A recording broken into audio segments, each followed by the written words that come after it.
Class 10th, welcome back. Hope you are doing well.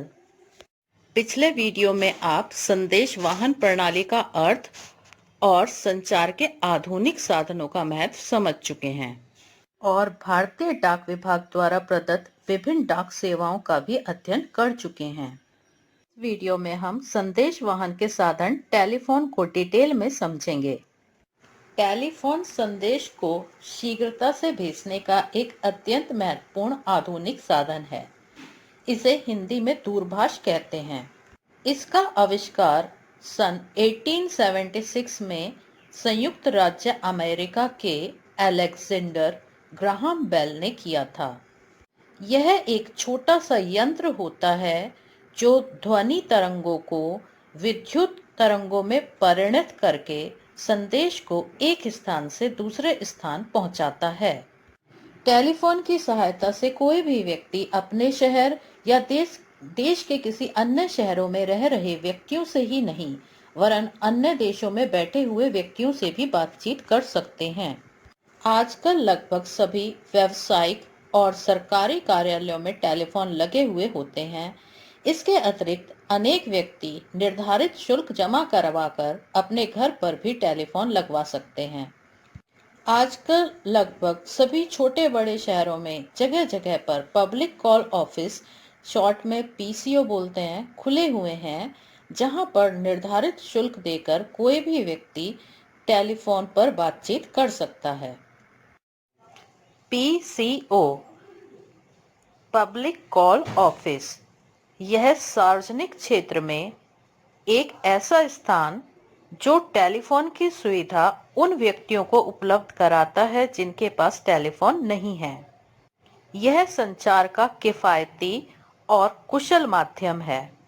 इससे स्थानीय, देश में किसी भी शहर में और विदेशों में भी बातचीत की जा सकती है। टेलीफोन की बनावट। टेलीफोन में मुख्यतः 4 भाग होते हैं: रिसीवर, ट्रांसमीटर, मुख्य भाग और तार। रिसीवर को कान पर रखकर दूसरों की बातें सुनते हैं। इसका कार्य विद्युत तरंगों को ध्वनि तरंगों में परिवर्तित करना होता है। ट्रांसमीटर, इसे मुंह के सामने रखकर दूसरों से बातें करते हैं। यह ध्वनि तरंगों को विद्युत तरंगों में परिवर्तित करता है, जिससे उस संदेश को दूर दूर के स्थानों पर पहुंचाया जा सके। मुख्य भाग, यह एक छोटा सा बक्सा होता है जिसके ऊपर नंबर मिलाने के लिए नंबर पैड लगा होता है। यह रिसीवर, ट्रांसमीटर और तार को जोड़ने का एक माध्यम भी है। नंबर पैड के माध्यम से जिस भी व्यक्ति से बातचीत करनी है उसका नंबर डायल किया जाता है। लास्ट भाग है तार। तार जो है वो ध्वनि तरंगों को विद्युत तरंगों में परिवर्तित होने के बाद एक स्थान से दूसरे स्थान पर पहुंचाने में माध्यम बनते हैं।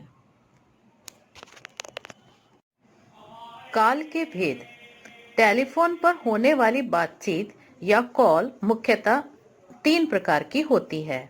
स्थानीय कॉल यानी लोकल कॉल, जब कोई व्यक्ति अपने ही शहर के किसी अन्य व्यक्ति से टेलीफोन पर बातचीत करता है तो उसे स्थानीय कॉल कहते हैं। ट्रंक कॉल, जब कोई व्यक्ति टेलीफोन पर किसी दूसरे शहर के व्यक्ति से बातचीत करता है तो इसे ट्रंक कॉल कहते हैं।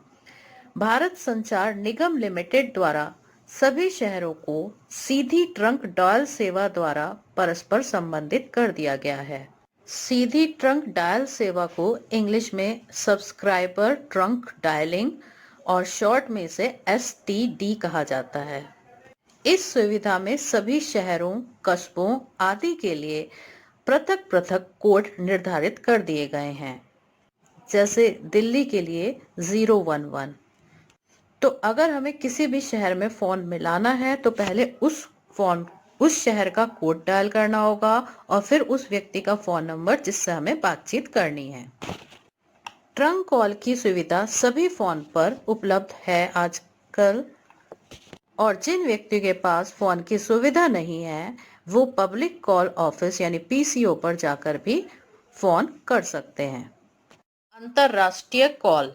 जब किसी एक देश के व्यक्ति द्वारा किसी अन्य देश में रह रहे व्यक्ति से टेलीफोन पर सीधे बातचीत की जाती है तो इसे अंतर्राष्ट्रीय कॉल कहते हैं। सभी पीसीओ में अंतर्राष्ट्रीय कॉल की सुविधा उपलब्ध होती है और कोई व्यक्ति या व्यापारी या कोई फर्म चाहे तो टेलीफोन एक्सचेंज से अनुरोध करके अंतर्राष्ट्रीय कॉल की सुविधा अपने फोन पर ले सकते हैं। टेलीफोन के लाभ। 1. शीघ्रगामी साधन। टेलीफोन संदेश वाहन का एक शीघ्रगामी साधन है। न केवल अपने शहर तथा अन्य शहरों के व्यक्तियों से वरन अन्य देशों के व्यक्तियों से भी सीधे फोन मिलाकर कुछ ही मिनटों में बातचीत की जा सकती है। टेलीफोन पर वार्तालाप करने से व्यापारी एक तो लिखा पढ़ी के झंझट से बच जाता है और दूसरे उत्तर भी तुरंत प्राप्त किए जा सकते हैं। सस्ता साधन। संदेश वाहन के अन्य साधनों की अपेक्षा टेलीफोन अधिक मितव्ययी साधन है। इसके द्वारा स्थानीय, राष्ट्रीय और अंतर्राष्ट्रीय स्थानों को सुगमता से कम व्यय पर संदेश भेजे जा सकते हैं। नंबर 3, संदेश की गोपनीयता। टेलीफोन पर संदेश अधिक गोपनीय होते हैं क्योंकि टेलीफोन पर दोनों पक्ष सीधे बातचीत कर लेते हैं। धोखे की संभावना नहीं। टेलीफोन पर संबंधित व्यक्तियों में सीधे बातचीत हो जाने पर धोखे की कोई संभावना नहीं रहती। भूल से बचाव। टेलीफोन पर दोनों पक्ष परस्पर सीधे बातचीत कर लेते हैं जिससे किसी भूल की संभावना नहीं रहती। साथ ही किसी गलतफहमी को भी तुरंत दूर किया जा सकता है। संकट काल में सहायक। यदि किसी स्थान पर हिंसा, आगजनी आदि जैसी कोई अप्रिय घटना हो जाती है तो टेलीफोन द्वारा उसकी सूचना तुरंत पुलिस को दी जा सकती है। नेक्स्ट है व्यवसाय का अभिन्न अंग। वर्तमान युग में टेलीफोन व्यवसाय का अभिन्न अंग बन चुका है। इसके बिना आधुनिक व्यापार की कल्पना भी नहीं की जा सकती। लास्ट है तुरंत निर्णय।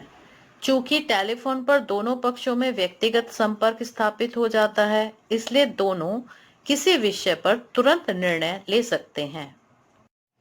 समय व्यतीत होने के साथ साथ नए आधुनिक यंत्रों का आविष्कार हो रहा है। टेलीफोन में भी रोज नए नए प्रयोग हो रहे हैं और टेलीफोन संबंधी नए यंत्रों का आविष्कार हो रहा है, जिसमें प्रमुख हैं तार रहित या cordless phone, cellular phone, satellite phone, pager, teleprinter या टेलेक्स, फैक्स मशीन और इंटरनेट व ईमेल प्रणाली। इस वीडियो में हम तार रहित या कॉर्डलेस फोन के बारे में सीखेंगे। शेष सभी आविष्कार हम अगले वीडियो में। तार रहित या कॉर्डलेस फोन, जैसा कि नाम से ही स्पष्ट है, ये यंत्र बिना किसी तार के कार्य करता है।